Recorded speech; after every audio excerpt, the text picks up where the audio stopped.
और अब बात मोकामा की। मोकामा ये वो नाम है जो बिहार में बाहुबलियों के लिए जाना जाता है। ये वो नाम है जो अपराध के साए में रहता है, लेकिन अब इस नाम में एक और चैप्टर जुड़ गया है। जन सुराज समर्थन दुलारचंद यादव की हत्या से जुड़ा है। आरोप लगा है कि अनंत सिंह पर जिनकी अब गिरफ्तारी भी हो चुकी है।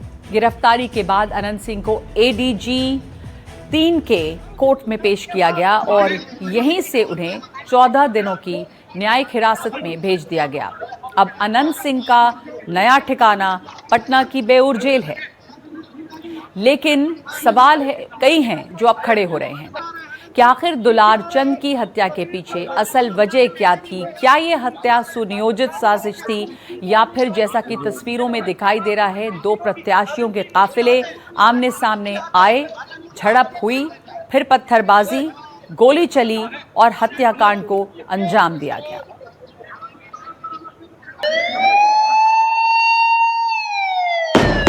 तीस अक्टूबर को दुलारचंद यादव की हत्या और अब 2 नवंबर को अनंत सिंह की गिरफ्तारी। मोकामा में दुलारचंद की हत्या ने एक बार फिर बाहुबल की सियासत को केंद्र में ला दिया है। इस हत्याकांड के बाद से ही जेडीयू प्रत्याशी अनंत सिंह का नाम सामने आने लगा था। एफआईआर दर्ज हो चुकी थी, जिसके बाद शनिवार देर रात बिहार पुलिस ने अनंत सिंह समेत मणिकांत ठाकुर और रंजीत राम को बाढ़ के बैठना गांव से गिरफ्तार कर लिया और इस पूरे एक्शन का मोर्चा खुद पटना एसएसपी कार्तिकेय शर्मा ने संभाला। ये आपको अवगत होंगे कि 30 तारीख को दोनों पक्षों के बीच में मारपीट हुई थी और उसमें एक शव बरामद हुआ था। शव का पोस्टमार्टम से क्लियर हुआ कि बहुत ही गंभीर मामला आया है और जो वीडियो फुटेज वगैरह देखा गया तो उसमें ये आवश्यक हुआ कि इस पूरे अनुसंधान के लिए एक कस्टोडियल इंट्रोगेशन की आवश्यकता है और उसी में इनको गिरफ्तार किया गया है। जानकारी के मुताबिक शनिवार रात करीब 11 बजे पटना के एसएसपी कार्तिकेय शर्मा के साथ करीब 150 पुलिसकर्मी बाढ़ के कारगिल मार्केट पहुंचे, जहां पहले से मौजूद अनंत सिंह से एसएसपी कार्तिकेय ने बातचीत की। कई मिनटों तक चली इस बातचीत के बाद सफेद पैंट शर्ट और काला चश्मा पहने अनंत सिंह पुलिस अधिकारियों के साथ बाहर निकलते हुए दिखाई दिए। पुलिस ने अनंत सिंह को अपनी गाड़ी में बैठाया और फिर पटना रवाना हो गई, जिसके बाद अनंत सिंह की गिरफ्तारी की खबर आई। देर रात पुलिस ने प्रेस कॉन्फ्रेंस कर कार्रवाई की पूरी जानकारी दी। इसमें जब अनुसंधान किया गया तो पाया गया कि जो प्रत्याशी हैं वो वहाँ पे मौजूद थे, उनके सामने में घटनाएं हुई हैं और जो इस कांड के मुख्य अभियुक्त भी हैं अनंत सिंह, उनकी गिरफ्तारी बेड़ना गांव से किया गया है। इसमें हम लोग को जानकारी प्राप्त हुई थी, इनके जो सहयोगी भी इनके साथ में थे, जो इस घटना स्थल पर भी थे और उनकी भी गिरफ्तारी की गई है। ये 2 व्यक्ति हैं मणिकांत ठाकुर जो नदवा गांव के रहने वाले हैं और दूसरा रंजीत राम जो लदमा गांव के रहने वाले हैं। दरअसल शुक्रवार की रात में ही पटना रेंज के आईजी जितेंद्र राणा ने घटना स्थल का दौरा कर अनंत सिंह की गिरफ्तारी की प्लानिंग कर ली थी। प्लान के तहत ही मजिस्ट्रेट और पुलिस बल को शनिवार सुबह से ही पूर्व विधायक अनंत सिंह के साथ तैनात कर दिया गया था, लेकिन गिरफ्तारी के दौरान हंगामा होने के डर से अनंत सिंह को रात में गिरफ्तार किया गया। हालांकि दुलारचंद हत्याकांड के बाद से ही पुलिस का एक्शन जारी है। 80 लोगों को पकड़ा जा चुका है। एनडीटीवी से एक्सक्लूसिव बातचीत में बिहार के डीजीपी विनय कुमार ने बताया कि एक तरफ तो पुलिस कार्रवाई में जुटी है, तो वहीं दूसरी ओर सीआईडी और फॉरेंसिक टीम सीन रिक्रिएट कर सबूत जुटा रही है। डीआईजी के नेतृत्व में उसमें एसपी और डीओएसपी इंस्पेक्टर रैंक के काफ़ी पदाधिकारी थे। फॉरेंसिक एक्सपर्ट्स थे जिनको कहा गया था कि आप वहां भ्रमण करके और घटना स्थल के पुनर्सृजन रिकंस्ट्रक्शन की कार्रवाई करेंगे। तो उन लोगों ने भी घटना स्थल पर जा करके, जो घटना स्थल काफ़ी विस्तृत है, लगभग 1 किलोमीटर में फैला हुआ है, उस पर काफ़ी जानकारियां इकट्ठी की है। पीओ को रिकंस्ट्रक्ट करने का प्रयास किया है, लोगों से बयान लेकर के घटनास्थल पर उपस्थित अन्य साक्ष्यों के आधार पे। तो ये सभी कार्रवाइयां समानांतर क्रम में चल रही हैं। डीजीपी विनय कुमार से बातचीत के दौरान दुलारचंद की हत्या की वजह का भी खुलासा किया गया। जानकारी देते हुए उन्होंने बताया कि जहां दुलारचंद की हत्या हुई वहां सड़क बहुत पतली थी, एक ही गाड़ी पार हो सकती थी और दूसरे को साइड होना पड़ता। गाड़ी निकालने को लेकर ही दोनों पक्षों में विवाद हुआ और इसी विवाद में दुलारचंद की जान चली गई। ये प्रथम दृष्टया यही दिख रहा है कि वाहन को क्रॉस करें, काफी नैरो वहां पे सड़क है, काफी संकरी सड़क है वहां पे, और वहां आप देख रहे हैं कि वाहन रुक गए हैं और दोनों ही पक्ष अड़े हुए हैं कि तुम पीछे करो, तुम पीछे करो, और घटना का प्रारंभ नहीं से हो रहा है। उसके बाद फिर झड़प हुई है, पत्थरबाजी हुई है, वाहनों को क्षतिग्रस्त किया गया है, कई लोग घायल हुए हैं, और इसी क्रम में दुलारचंद यादव जी की मृत्यु हुई है। तो इसमें सभी बिंदुओं पर हम लोग अनुसंधान कर रहे हैं। प्रशासन अपनी कार्रवाई में जुटा है, तो वहीं दुलारचंद का परिवार अब न्याय की मांग कर रहा है। दुलारचंद के पोते नीरज यादव ने आरोप लगाया कि अनंत सिंह तो गिरफ्तार हो गए हैं, लेकिन बाकी 4 आरोपी, जिसमें अनंत सिंह के भतीजे राजवीर सिंह, कर्मवीर सिंह, संजय सिंह और करीबी छोटन सिंह शामिल हैं, वो अभी भी खुलेआम घूम रहे हैं। ये जो भी हम नाम दिए हैं, जो अभियुक्त हैं, वो अभी भी घूम रहे हैं क्षेत्र में।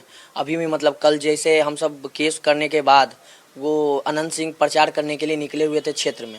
उसके बाद जब हम सब एक्टिव हुए, जब हम सब पूरा प्रशासन को बोले कि ऐसा नहीं होना चाहिए, ये गलत है, तो प्रशासन बहुत ऊपर तक दबाव पड़ा, तो फिर वो रुके, और रुक के उसके बाद घर आए तो रात में उनकी गिरफ्तारी हुई। केस में मात्र एक की गिरफ्तारी हुई है। किसके? जी, अनंत सिंह की। जी, बाकी मेरे केस में किसी की गिरफ्तारी नहीं हुई है। बाकी 4 लोग अभी भी फरार चल रहे हैं। फरार क्या चल रहे हैं, घूम रहे हैं क्षेत्र में। प्रशासन से यही चाह रहे हैं कि जल्द से जल्द उन 4 को भी पकड़ कर अंदर किया जाए, और जितना जल्दी हो सके इस प्रक्रिया को आगे बढ़ाया जाए। परिवार का कहना है कि दुलारचंद का अंतिम संस्कार तो कर दिया गया, लेकिन ब्रह्म भोज तब तक नहीं होगा जब तक अनंत सिंह को फांसी नहीं हो जाती। अब जो आगे का प्रक्रिया है, हम सब ब्रह्मभोज का कार्यक्रम तब तक नहीं करेंगे जब तक हम सबको न्याय नहीं मिल जाएगा। जब तक अनंत सिंह को फांसी की सजा नहीं होगी तब तक हम सब ब्रह्मभोज नहीं करेंगे। जो भी 13 दिन का 10 कर्म एकादशी सब होगा, एकादशी तक होगा। जो सबसे शुद्धि वाला चीज है, जो ब्रह्मभोज है, पीपल में पानी है, ये सब उसी दिन पड़ेगा जिस दिन दादाजी को आत्मा को शांति मिलेगा। दादाजी को आत्मा को शांति तभी मिलेगा जब अनंत सिंह को फांसी होगी, क्योंकि अनंत सिंह एक में मुदाले नहीं है। इस केस में ये एक केस नहीं है, और भी यादवों की हत्या, और भी भूमिहारों की हत्या, और भी अति पिछड़ों की हत्या ये कर चुका है। उस सब समाज से हम यही कहना चाहते हैं, मेरे दादाजी किसी एक समाज के नहीं थे, सब समाज के थे। बस सब समाज यही देख रहा है, सब समाज, बस सब समाज जो निर्णय लेगा हम उसके पक्ष में। लेकिन ये जो ब्रह्मभोज वाला कार्यक्रम है, बस ये वाला भी स्थगित कर दिए हैं कि जब तक फांसी नहीं होगी हम ब्रह्मभोज नहीं करेंगे। हालांकि अनंत सिंह के वकील नवीन कुमार ने इन आरोपों के पीछे सियासी साजिश को वजह बताया है। आरोप लगाया कि आरजेडी प्रत्याशी वीणा देवी के पति सूरज भान सिंह के इशारे पर ये सब कुछ हो रहा है, जिससे मतदाताओं को प्रभावित किया जा सके। चुनाव प्रभावित हो किसी तरह से, मेन मुद्दा यही है। इस घटना से सब लोग जानता है, जो वहाँ देखे हैं, जो चश्मदीद लोकल है, इनको अनंत सिंह से यही समझ लीजिए रहे आप लोग कि जो आदमी विनिंग कैंडिडेट है, जान रहा है कि 1 सप्ताह में चुनाव का रिजल्ट आने वाला है, 14 नवंबर को 6 को वोटिंग होना है, तो इसलिए वोट को प्रभावित करने के लिए मोटिव उन लोगों का बस वही है। इसके पीछे विरोधी समूचे लगा हुआ है, सब जानता है, सूरज सिंह का ही साड़ा है। हम बोलने में कोई थोड़े संदेह की बात है, बहुत पहले से है। और जो कैंडिडेट वहाँ है, जन सूरज के डम्मी कैंडिडेट है सूरज सिंह से, उनके इशारा पर कर रहा है, इसमें बोलने में क्या संदेह। आरोपों से इतर अनंत सिंह की गिरफ्तारी के बाद मोकामा से लेकर पटना तक सियासी हलचल भी शुरू हो गई है। विपक्ष के नेता हत्याकांड को लेकर निशाना साधते हुए कानून व्यवस्था पर सवाल उठा रहे हैं। बिहार में महाजंगल राज बता रहे हैं। तेजस्वी यादव तो ये दावा कर रहे हैं कि सरकार बनते ही सब अपराधियों को जेल में डाल देंगे। देखिए, ये तो होना ही था, ये तो स्पष्ट था। जिस प्रकार से घटना हुई है, अंजाम दिया गया है, तो ये तो होना ही था। लगातार जो है महाजंगल राज की स्थिति बिहार में बनी हुई है। कोई ऐसा दिन नहीं बिहार में जहां गोलियां ना चल रही हो। ये प्रधानमंत्री जी को नहीं दिखता है। आप सब लोगों को बता देना चाहते हैं, चाहे कोई जात के, कोई धर्म के, कोई भी अपराधी हो, बीच में खरवास आता है, इस खरवास में सभी अपराधियों को तेजस्वी जेल भेजने का काम करेगा। सख्त से सख्त जो है कार्रवाई की। तेजस्वी के इन आरोपों पर केंद्रीय मंत्री नित्यानंद राय ने निशाना साधा। कहा कि तेजस्वी यादव खुद अपराधियों को संरक्षण देने वाले लोगों में से एक हैं। नित्यानंद राय ने ये भी कहा कि साल 1990 से लेकर 2005 तक बिहार में जंगल राज था, तब तो अपराधियों को हर जगह संरक्षण मिलता था। जी को पता है कि उनके सारे लोग यानी कि उनके जितने नेता है तेजस्वी जी सहित खुद अपराधियों को संरक्षण देने वाले लोग हैं। जब जंगल राज था 1990 से 2005 तक, तो अपराधी तो एक अन्य मार्ग में भी संरक्षण लेता था। जब उनकी सरकार, विपक्ष के आरोपों पर केंद्रीय मंत्री चिराग पासवान ने भी निशाना साधा। कहा कि अगर सरकार अपराधियों को संरक्षण देती तो ये कार्रवाई नहीं होती। साथ ही दावा किया कि जो भी दोषी होगा उसे बख्शा नहीं जाएगा। अगर अपराधियों को संरक्षण देती तो कल रात जो कार्रवाई हुई है वो नहीं होती। हमारी सरकार एक बात को लेकर स्पष्ट है, और जैसा मुख्यमंत्री नीतीश कुमार जी कहते हैं कि ना हम किसी को बचाते हैं ना हम किसी को फंसाते हैं, ऐसे में ये एक न्यायिक प्रक्रिया का हिस्सा है। देखिए, जो घटना घटी है वो दुखद है, और मैं कतई इस बात का पक्षधर नहीं हूँ कि your crime is lesser than mine या my crime is lesser than yours. That doesn't mean कि ये क्राइम नहीं है। अगर एक भी घटना घटती है, मैं कंपैरेटिव स्टडी में नहीं जा रहा, एक भी घटना घटती है वो चिंता का विषय है हमारी सरकार के लिए, वो चिंता का विषय है। ऐसे में बस इतना विश्वास जरूर दिलाऊंगा कि जो भी दोषी होगा उसे कतई बख्शा नहीं जाएगा। हर जेडीयू ने भी कानून व्यवस्था के लिहाज से इस गिरफ्तारी को एक बड़ा कदम बताया। जेडीयू नेता राजीव रंजन ने कहा कि अनंत सिंह की गिरफ्तारी ये साबित करती है कि बिहार में कानून व्यवस्था पूरी तरह से दुरुस्त है। देखिए, ये विपक्ष को करारा जवाब है। बिहार के कानून व्यवस्था पर लगातार सवाल खड़े करने वाले लोगों को जो गिरफ्तारी है उसी दिशा में एक बड़ा फैसला है, और निसंदेह ये दोनों ही जंगल राज का वो जो दौर है और आज के सुशासन की जो सरकार है, दोनों के काम करने के तौर तरीकों का जो बड़ा फर्क है उसको साफ साफ स्पष्ट कर। तो दुलार चंद यादव की हत्या कानून व्यवस्था पर सवाल उठाती है, लेकिन साथ ही अनंत सिंह की गिरफ्तारी को भी एक मुद्दा बनाया जा रहा है कि कानून व्यवस्था चुस्त है इसलिए फौरन गिरफ्तारी हुई। राजनीतिक बयानबाजी आपने सुन ली, लेकिन सवाल है कि आखिर अनंत सिंह की गिरफ्तारी का मोकामा के सियासी समीकरण पर किस तरह का असर पड़ेगा, क्योंकि अनंत सिंह का पिछले 20 सालों से इस इलाके पर यानी मोकामा के क्षेत्र पर एक छत्र राज है। कई बार के विधायक हैं वो, चाहे पार्टी कोई भी हो। आरजेडी से भी टिकट उन्होंने लिया, निर्दलीय भी वो चुनाव जीते, और जेडीयू के टिकट पर भी वो अब मैदान में हैं। कहा जाता है कि उन्हें किसी तरह के चुनाव चिन्ह की जरूरत नहीं है, वो खुद चुनाव चिन्ह है। लेकिन इस गिरफ्तारी ने हालात बदले हैं। आपको ये भी बताएंगे कि कैसे इस गिरफ्तारी ने बिहार में एक नए अगड़ा बनाम पिछड़े के नैरेटिव को हवा दी है, जिसका असर मोकामा ही नहीं उसके आसपास की सीटों पर भी पड़ने वाला है।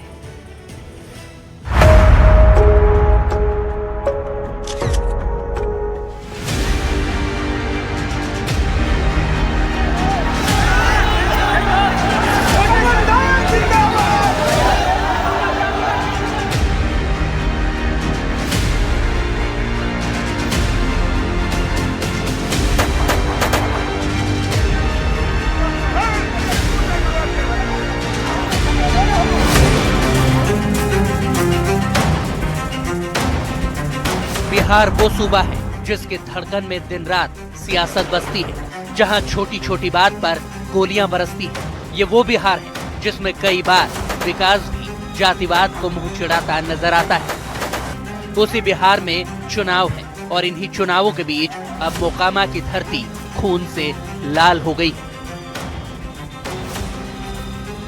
आखिर क्यों और कैसे, आपको आगे बताएंगे, लेकिन पहले दुलारचंद हत्याकांड के किरदारों को जान लीजिए। पहले दुलारचंद, जिन्हें जनसुराज का समर्थन था और इन्हीं की हत्या हुई है।